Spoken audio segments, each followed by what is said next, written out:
Hi guys, welcome back to my channel. Today's video we are reviewing the Huda Beauty stick foundation. I actually have never tried their foundation, so I'm excited to give this a try. I didn't try the previous one just because so many people were saying that it broke them out and I was kind of scared. But I thought, why not? Let's just try this one out. It launched last Wednesday, I believe, and it's Monday, and I just got it off the porch, so it took about 5 days to get here. Let's open it up. Oh, that's cute. It's in a little bubble wrap bag with a little clasp and everything. This is fancy. Oh, and the bubble wrap is little hearts. Yeah, you guys can see that. They're little hearts. How cute. I've never seen that. We're talking about the packaging right now, Taylor.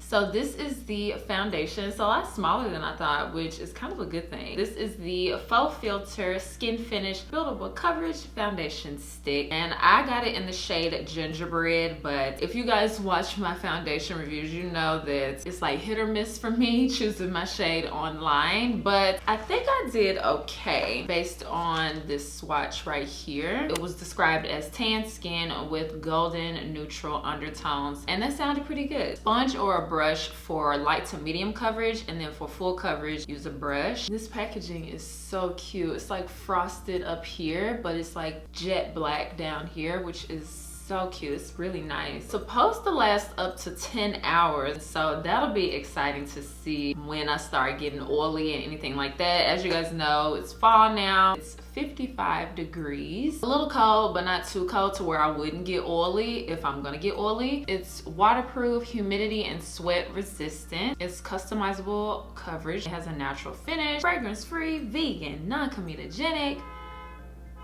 So it has a 12-month shelf life, and it is 0.44 ounces. Just a quick look on Sephora's website on other stick foundations that are similar price to this. It's pretty average, and I would go as far as to say it's maybe on like the higher end as far as the price you pay and the amount you get. It's on like the more end, if that makes sense. Probably just confused you guys just then because I confused myself. Pretty good for the price, the amount that you get compared to the industry. So let's apply this to the skin. It looks like it's gonna be perfect. A few swipes at first, and then we'll add if we need. I'm going to blend it in with the Sigma F80 brush, the gold edition. I did not prime or anything. That looks like my skin. It does not look like I have on anything. Wow, it's like a perfect match. Now, as you guys know, I'm more of a liquid foundation kind of gal, so I'm not gonna say this is gonna be hard to convince me to like throw all my other ones away. Not really, but in theory, and just use this one. But I do have high hopes because even though the previous Huda Beauty foundation, a lot of people were saying that it broke them out, they loved it. Like, they loved the finish of it. So I'm excited to see if this one I'm gonna love. And I'm just trying to use a little bit and build because I don't want to apply too much of the foundation. And it's really seamless to take it up and take it down. That's a weird thing to notice how nice this part is to like move it up and down. If you have the foundation, you know what I mean. And if they get it in store, you guys can go and check it out. But I think it's online only right now at the time of me filming this video. Okay, it's definitely buildable, which I really like. Because you're able to use, like with buildable foundations, you're able to use it in many different situations. So I really like that feature. So I feel pretty good about that coverage. Okay, so I'm gonna go in with the e.l.f. Hydrating Camo Concealer in the shade Medium Sand and blend it in with the Sigma F64 brush. And then for powder, I'm going to use the Laura Mercier Translucent Honey Powder. This is like the only powder I use these days. Okay, so now that you guys have seen kind of how like I'm setting my makeup and all of that, now I'm going to finish the rest of my makeup and I will be right back. Okay, you guys, I actually finished my makeup about an hour ago. My dad called me on FaceTime, so I've been talking to him. I applied it at around like 1:27 p.m. Kind of late.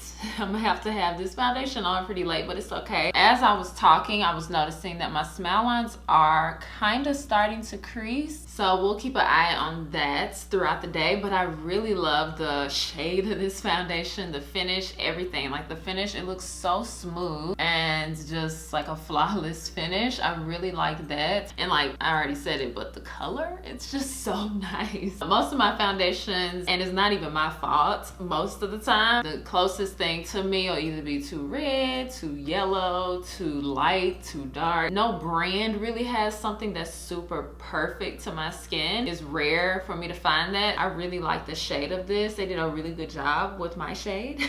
I'm gonna leave this foundation on and we'll do flashback test as usual. So I will see you guys in a few hours. Okay, hi guys. It is 7:30 p.m. and I'm actually cooking. You probably can hear that, but I just finished a meeting and I realized that it was overtime for me to do a check-in, but I have been kind of checking in on my skin and my foundation to see how it's looking, and I honestly just started getting oily. I have been in the house all day though, so that definitely could have a lot to do with it. And it's not hot in here, it's not cold in here, it's pretty neutral. House, I've been in my apartment all day. Yeah, I just started getting oily like an hour ago. I started getting oily, so maybe 5-hour mark, because I've been checking in all day and I'm like, my foundation literally is not changing. But again, I just been in the house, so that could have something to do with it. I have like these down lights in here, so just like an up close view. My smile lines haven't creased more. I don't think they're still the same amount of crease, but I am just a little bit oily here. I'm just a little shiny next to my nose and on my forehead. It didn't get as oily as foundations normally do for me. I don't know if it would have been any different if I actually left the house, but it is still impressive that it took about like 5 hours for me to get oily. Usually it takes about 3-4 hours before I get oily, so I'm liking how it looks so far. So I'm gonna update you guys in a few more hours. I'm about to eat my dinner and probably watch some Netflix, so just keep on watching and we'll do flashback in the next check-in.